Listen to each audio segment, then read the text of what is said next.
Bureau.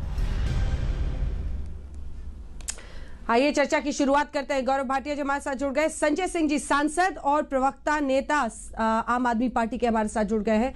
मैं सबसे पहले गौरव भाटिया जी आपके पास आना चाहती हूं। लोगों के घरों तक, कार्ड धारकों के घरों तक राशन पहुंचे, इसमें आपकी सरकार को क्या तकलीफ है? उनका कहना है कि आप राशन माफिया के साथ खड़े हैं, इसीलिए कारगर नहीं होने देना चाह रहे आम आदमी पार्टी की चुनी हुई सरकार की ये स्कीम। जवाब दीजिए।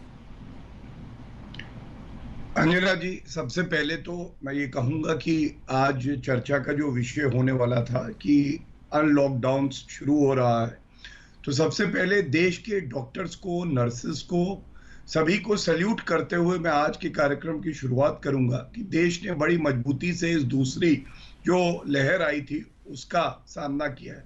आपने अनाज की बात करी, तो सबसे पहले तो एक बात जान लीजिए, ये देश संविधान से चलेगा, कानून से चलेगा।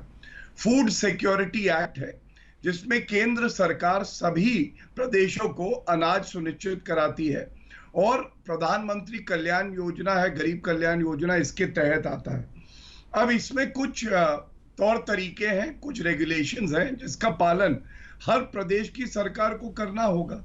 तो ऐसा तो नहीं है कि अरविंद केजरीवाल जी कानून से ऊपर हैं। अगर उनको लगता है कोई नई योजना की शुरुआत करनी है तो वो अपने कानून नियम ला सकते हैं और वो राशन जनता तक जैसे वो चाहे पहुंचा सकते हैं, लेकिन एक बड़ा घोटाला ना हो जाए, इसको रोकने के लिए पहले से जो प्रबंध किया जाएगा ये सराहनीय है।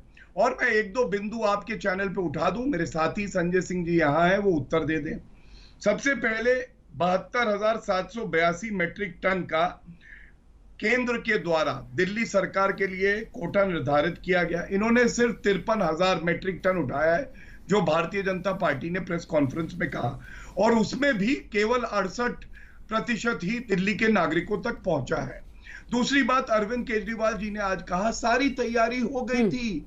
तैयारी तो हो ही गई थी, 500-600 करोड़ के इश्तिहारों की तैयारी हो गई थी, एडवांस बुकिंग हो गई थी। अब वो इश्तिहार क्या होगा अरविंद केजरीवाल जी को पता नहीं है। तीसरी बात, अरविंद केजरीवाल जी ने अपनी पीसी में यह भी कहा कि हमने 5 बार अप्रूवल लिया है। संजय सिंह जी यहाँ बैठे हैं, तारीख बता दें, वो अप्रूवल दिखा दें कि अप्रूवल दिया था केंद्र सरकार ने, इसमें तो कोई गलत बात नहीं है।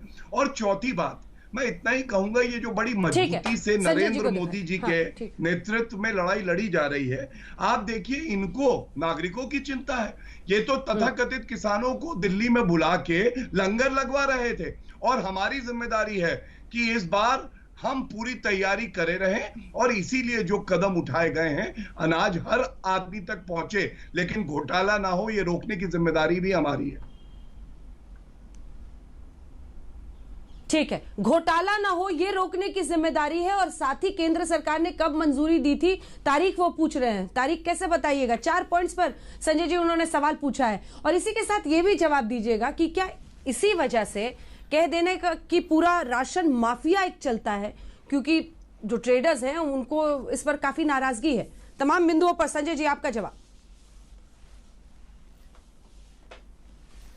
देखिए अंजना जी, ये सर्वविदित सत्य है, और आप इतने सालों से पत्रकारिता में हैं, आप भी जानती होंगी, और गौरव भाटिया जी की मजबूरी है, भारतीय जनता पार्टी के प्रवक्ता हैं, हो सकता है वो स्वीकार न करें, लेकिन पूरा देश जानता है, देश का हर गरीब आदमी जानता है कि राशन माफियाओं के जरिए जो राशन लोगों के लिए निर्धारित होता है, गरीब आदमी के लिए, वो उनको मिल नहीं पाता। उसके लिए उनको संघर्ष करना पड़ता है, उसके लिए कोटेदार, राशन माफिया मिलकर उनका राशन खा जाते हैं, बेच लेते हैं। ये आज का नहीं, वर्षों का एक सर्वविदित सत्य है जिससे कोई इनकार नहीं कर सकता। दिल्ली की सरकार, अरविंद केजरीवाल जी, हिंदुस्तान की पहली सरकार है आजादी के बाद जिसने एक अनोखी पहल की, और वो अनोखी पहल क्या है कि आपके घर में आपके कोटे का निर्धारित राशन पैक्ड होकर हर महीने आपके दरवाजे पर, आपके घर पे पहुंच जाए। इससे अच्छी योजना पूरे हिंदुस्तान के लिए कोई नहीं हो सकती। इसकी सराहना करनी चाहिए थी मोदी जी को, इसकी सराहना करनी चाहिए थी भारतीय जनता पार्टी को, इस योजना को पूरे देश में लागू करना चाहिए था। लेकिन बहुत अफसोस के साथ मुझे कहना पड़ रहा है कि जो राशन माफिया इस देश के करोड़ों लोगों का अनाज लूटते रहे हैं, उनके दबाव में आके भारतीय जनता पार्टी की सरकार बार बार इस योजना में अड़ंगा और रोक लगाने की कोशिश कर रही है। आपने सवाल पूछा, इस मुद्दे पर आपका जवाब था कि साहब क्वेश्चन आपका था हमसे अप्रूवल नहीं ली गई। मैं तारीखें बता दे रहा हूं।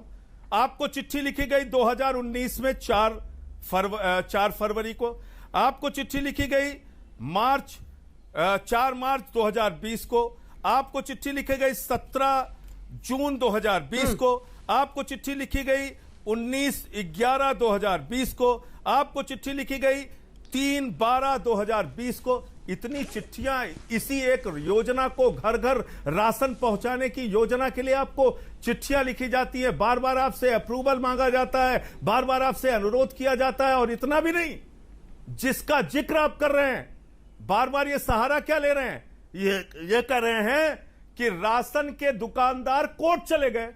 अरे भाई, कोर्ट ने स्टे दिया क्या? क्या इस देश में आपकी सरकार के खिलाफ कोई कोर्ट में चला जाएगा तो आप उसके खिलाफ कोई जो योजना आप अपनी बना रहे हैं उसको रोक देंगे क्या? ऐसा कहीं आपने सुना है? आपका एक हास्यास्पद तर्क है। और कम से कम गौरव भाटिया तो वकील हैं।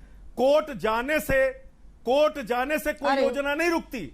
उस पर हाई कोर्ट ने स्टे नहीं लगाया अंजना जी। और इससे भी आगे की बात मैं बता रहा हूं, हाई कोर्ट में जब केंद्र सरकार का पक्ष पूछा गया तो केंद्र सरकार ने हाई कोर्ट में कोई आपत्ति नहीं की।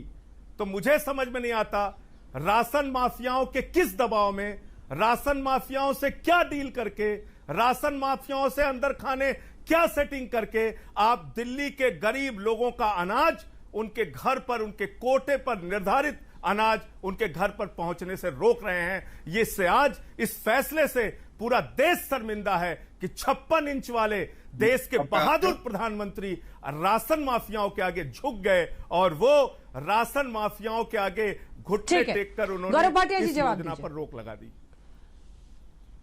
देखिए अंजना जी, मैंने बहुत गौरव भाटिया जी जवाब दीजिए। बिल्कुल। कहीं भाव जो आ रहा है, एक सेकंड सवाल सुन लीजिए, भाव जो आ रहा है वो ऐसा आ रहा है ना कि ना तो मैं खुद ही मिठाई